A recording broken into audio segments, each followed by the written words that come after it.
Hello, Jacquie Edwards here for Live at Lunchtime. Thank you so much for joining me. Sorry I wasn't here yesterday. I had a banging headache, so I took most of the day as just a little bit of a rest. So I am back today, and yeah, hopefully we will be powering through. So anyways, today I wanted to talk about working remotely. So I get asked this question from time to time specific to people's rent-to-rent businesses and, how easy is it to start up a business remotely? But it's quite applicable to, most businesses, because what a lot of people are looking for as entrepreneurs or starting their own businesses is kind of that time and location freedom. And a big part of that is just being able to work from anywhere and, get your business going. So I wanted to cover that a little bit because I have been getting quite a few more questions on it lately. So my thoughts are, right now, my business is pretty much location free. I have a portfolio of rent-to-rent properties, mainly in Oxford with a couple in Swindon, and I generally don't need to be on site at all. So I've got a small team in place. So with property specifically, the kind of key thing to being able to run your business remotely is having a really strong team in place where your properties are. So I know a lot of people build, a property portfolio and they buy all over the place, kind of wherever the cheapest is, wherever they can find a deal, whatever. So they've got a portfolio spread across the country. That's great as long as you've got a good team again. So you've got a good letting agent who can manage all those properties, and that letting agent has kind of their team of, builders, handymen, electricians, plumbers, and that type of thing that can take care of all the issues. Now, if you don't and you're trying to manage those all yourself, maybe if you've got single lets, it might not be too difficult if the people are staying in your property for a long time. But what I've found in my rent-to-rent business is that the turnover in, HMOs is higher. And again, it'll depend on your rental model, but mine tends to be, I think our average tenancy is about 8 months. So some are longer, some are shorter, but about 8 months, which means we do have to spend a lot of time finding new tenants, and which is quite a location-based job. So somebody needs to be in the area locally to do tenant viewings.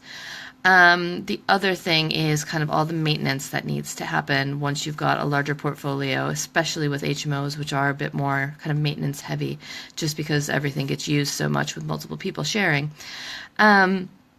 In that instance, again, you just need to have a really good team in place of, handymen and tradespeople that can go and take care of things. So I can't fix anything myself. I don't know how to do it. So, it wouldn't be any good for me to go running into town when the sink isn't working because I'm not going to fix it. I call the plumber and he goes and fixes it. But when you're getting your business started and you're looking to find new properties, it's really difficult to do it if you're not based locally. And with your rent-to-rent business, especially because a lot of it you need to do yourself in the beginning, there's not enough profit in it for you to, hire a letting agent or even a property manager, somebody on your team straight away to kind of do all the work for you. You're the one that needs to find the property, manage the refurb, manage finding new tenants, getting the tenants settled in, and then finding the next property and going forward and going forward. So it does take a lot of your time and your being on location. So that's why I recommend to rent-to-renters to try to pick an area that's close to home, or close to where you work, somewhere where it's easy for you to get to quickly on a regular basis. Because if you're doing, multiple viewings, 10 viewings for new properties a week, you don't want to be driving, an hour, 2 hours every time.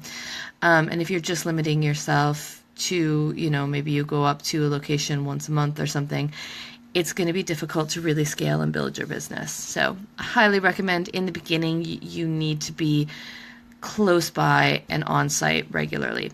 As your business grows and you set up your systems, your team, and your processes, it gets a lot easier to have that location freedom. So again, right now, I work most of the time from home. I very rarely go to our properties in Oxford or in Swindon. I have been doing a bit more in Swindon lately just because we don't have somebody that does our viewings there, and I do them. But again, it's not that often. A couple of evenings every once in a while, I pop down to Swindon. And that's just because we've had a couple of tenants leave. So most of our tenants there tend to stay longer than the ones in Oxford. So I don't have as much to do there. And I have spent big chunks of time out of the country. So I've spent, a month away in Bali, a month in the US, and I've done that a couple of times. So my business keeps running without me. But my business has been running for a couple of years now, and I've got a strong team in place. And that's not to say that I don't do anything while I'm away. So I'm still on email. I'm still answering kind of the big questions that my team has and taking care of any larger issues and making big decisions. And just doing kind of the regular weekly reporting with my team and things like that. So, yeah, it's all about setting up your processes so that you can work remotely if that's what you want to be able to do.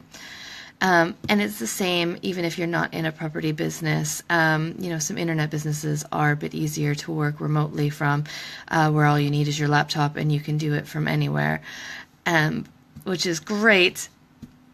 But a property-specific business, you need to be on site at some point, especially in the beginning. It takes a lot more effort to get it up and running. So make sure when you're deciding on your strategy, on your business, that you're keeping this in mind. So if your plan is, in the next 3 months, I want to, move to Thailand and live on the beach, I'm going to start my rent-to-rent business and just do it all from there. That's probably slightly unrealistic unless you've already got a really strong joint venture partner or a really strong team here in the UK that you can rely on to manage everything for you.